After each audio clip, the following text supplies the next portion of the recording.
और आ जाओ ना भैया इधर। यदि इनको सजा नहीं मिली तो आप जिंदगी भर ऐसे आंदोलन करते रहोगे। किसी को मेडिकल के कर्मचारियों को अलग समस्या है, पुलिस के कर्मचारियों को अलग समस्या है, स्कूल जो व्याख्याता है उनकी अलग समस्या है, आरएस के जो स्टूडेंट बोलते हैं वो हमारी एग्जाम की डेट आगे बढ़नी चाहिए।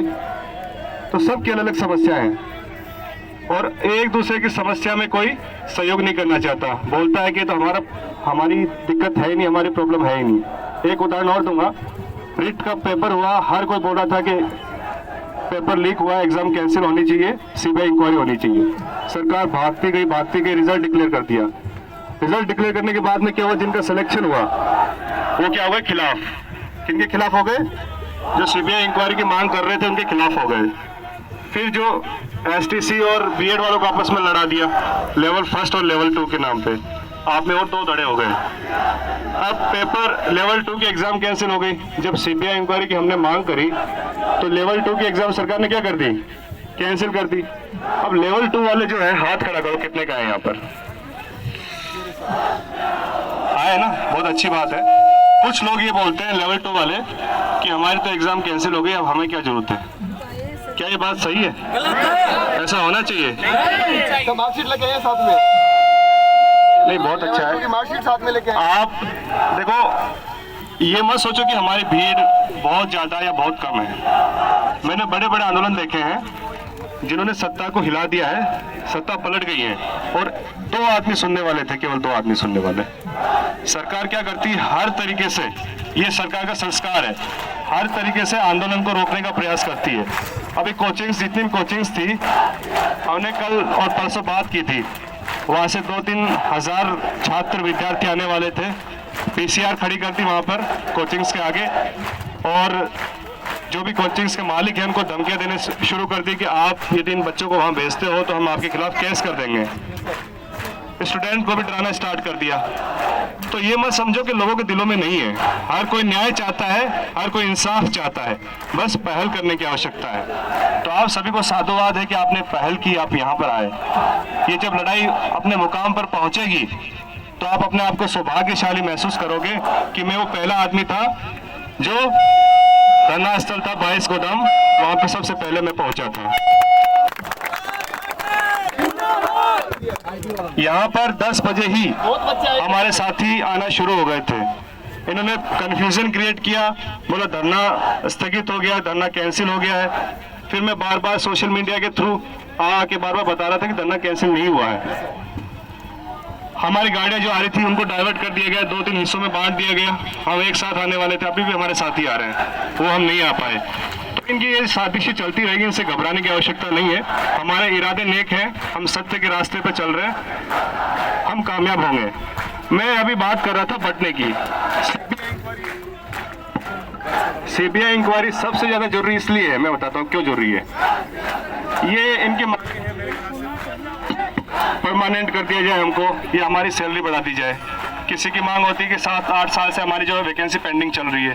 कोई बोलता है कि आरएस के इंटरव्यू में धान लिया हुई है ना। कोई बोलता है पटवारी में जो है वो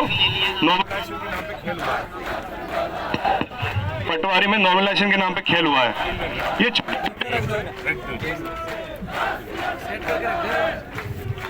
पर देने वाला कौन है? मांग आप किससे कर रहे हो? मांग तो सरकार से कर रहे हो, मुख्यमंत्री से कर रहे हो, शिक्षा मंत्री से कर रहे हो, स्वास्थ्य मंत्री से कर रहे हो। तो देने वाले जो है वो तो बेईमान हो चुके हैं। आप ये भी आंदोलन कर रहे हैं, हम लोग भी कर रहे हैं, दूसरे भी करेंगे, कुछ नहीं देंगे। आश्वासन के अलावा इनके पास कुछ भी नहीं है, क्योंकि हर जो बेईमानी है, हर जो भ्रष्टाचार है उसमें स्वयं संलिप्त है। तो जब तक ये सलाखों के पीछे नहीं जाएंगे, उनको सबक नहीं सिखाया जाएगा, तब तक आपकी मांगे नहीं मानी जाएंगी और आप ऐसे टुकड़ों में बटे रहेंगे और ऐसे गला फाड़ते रहेंगे। इनको कोई फर्क नहीं पड़ता। मैं 100% कह रहा हूँ, आप चाहे कितना भी आगे कोई भी वैकेंसी आएगी 2, 5 महीने, 10 महीने में 100% आपका पेपर लीक होने वाला है। 100%। चाहे आप आरएस के एग्जाम दो, चाहे आप कोई लेक्चर की दो, चाहे पुलिस की दो, किसी की एग्जाम दो, आपका पेपर लीक होने वाला है। तो आप परमानेंट सोल्यूशन चाहते हो नहीं चाहते हो? परमानेंट सोल्यूशन हम चाहते हैं, ऐसे रोडों पे रहेंगे हम खुद या हमारे आने वाली जो पीढ़ियां हैं क्या वो रोडों पे संघर्ष करने के लिए? 2 मिनट रुक जाए तेरे माँ बाप जिंदगी भर बच्चों को पढ़ाता है, लिखाता है, लाखों करोड़ों रुपए उस पर इन्वेस्ट करता है, वो किस लिए करता है? उसके फ्यूचर के लिए, उसके भविष्य के लिए, अपने परिवार के भविष्य के लिए। और आप सिस्टम में जाओगे, एक ईमानदार और एक मेहनती बच्चा जो सिस्टम में जाता है तो उससे प्रदेश को फायदा है, देश को फायदा है। शिक्षा से ही तो देश आगे बढ़ता है। तो ये तो पूरे समाज को खोखला करने के लिए तुले हुए हैं।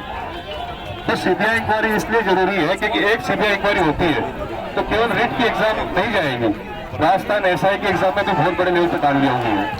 अभी भी एसओजी की जांच पेंडिंग है, 13 एफआईआर हो चुकी है। एक पेपर जो है वो 200 व्हाट्सएप ग्रुप पे पहुंच जाता है। खड़े यहाँ पर इतने जने खड़े जो है आपका एग्जाम सेंटर है वहाँ से वीडियो वायरल होता है। फिर भी ये लोग एसआई जो राजस्थान एसआई का पेपर लीक नहीं मानते हैं। इससे पहले जीएन का पेपर लीक हुआ, उसकी आपने कट ऑफ देख ली होगी। 2,000 बच्चे जो है, स्टूडेंट जो है, उन्होंने आंदोलन किया, कुछ हासिल नहीं हुआ। अब जब कट ऑफ आई है तब समझ में आया ना, तो 107 कट ऑफ आई, 109 में से 107 कट ऑफ हुई है। कट ऑफ इतनी कैसे रह सकती है? तो ऊपर जो है वो रंगीलो जुनू आप हो सकता है कि 100, 200, 400 आदमी कितने नंबर आ सकते हैं। कट ऑफ का मतलब तो होता है लास्ट विद्यार्थी जो सेलेक्ट हुआ है उसके नंबर इतने हैं। वो इम्पॉसिबल है, पेपर लीक होने के बिना संभव ही नहीं है। तो आप उनसे भी कहो कि आप जिंदगी भर ये अपनी जो छोटी छोटी और अलग अलग बटी हुई मांगों में रहोगे या परमानेंट सोल्यूशन चाहते हो, स्थायी सुधार चाहते हो। दुनिया इतनी आगे बढ़ चुकी है, ये बेईमान लोग 48 घंटे पेपर लीक हो जाता है, उसको भी लीक नहीं मानते। हर पेपर लीक हो रहा है, वीडियो, किसी का भी पेपर आप नाम लो, हर पेपर ये लीक हो रहा है। अब साथियों, ये आप मानो या ना मानो, मैं झुंझुनू का रहने वाला हूँ। यहाँ पे 6 तारीख को शहीद स्मारक पर हम बैठे थे। शहीद स्मारक पर पुलिस ने रात को बिना बताए हमको धारा 144 लगाई थी, धरने की परमिशन नहीं थी हमको। फिर भी हम गए, वहाँ से जबरदस्ती हमको उठाया। एक सैनिक, मैं ऑफिसर था, मुझे राष्ट्रपति द्वारा शौर्य चक्र प्रदान किया गया। शौर्य चक्र किस लिए प्रदान किया गया? 7 नक्सलियों को, देश के दुश्मनों को हमने मारा था। कोई ऐसे फालतू काम नहीं किया था हमने। राष्ट्रपति भवन में 2 बार राष्ट्रपति भवन में 2 बार हमको बुलाया गया था, मुझे, मेरे परिवार को, मेरी पत्नी को। विपिन रावत हमारे जो सेनाध्यक्ष थे, शहीद हो गए, वो मुझसे दो बार मिले, पर्सनली आके मुझसे 2 बार मिले। तो मुझे यहाँ पे आके क्या सम्मान है? सब जिंदगी में मैंने कोई तो सम्मान हासिल नहीं किया जो मुझे यहाँ पे ग्राउंड में आके चाहिए था।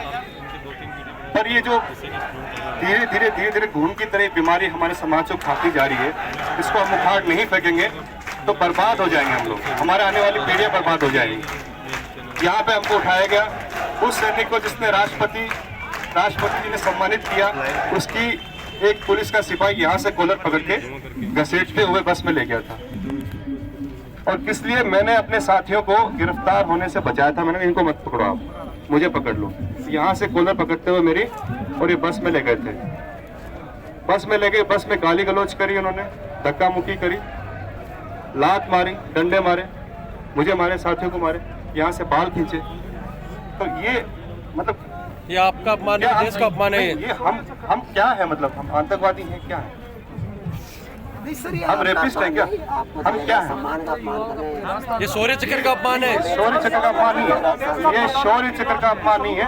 ये हुर जो सरकार से अगर तुम संघर्ष करो, हम तुम्हारे साथ हैं। अगर तुम संघर्ष करो, हम तुम्हारे साथ हैं। ये मेरा भाई जो है श्याम भाई, ये मेरे साथ था उस समय। इसको भी पुलिस पकड़ के ले गई थी। आप पूछ सकते हैं कैसा सलूक किया था पुलिस ने। श्याम नाम है क्या? अब करता है, उससे अपना हक मांगता है, उसके साथ सरकार ऐसा ही सलूक करती है। यहाँ पे धारा 144 लगा दी। कोविड की आड़ में हमारे माननीय मुख्यमंत्री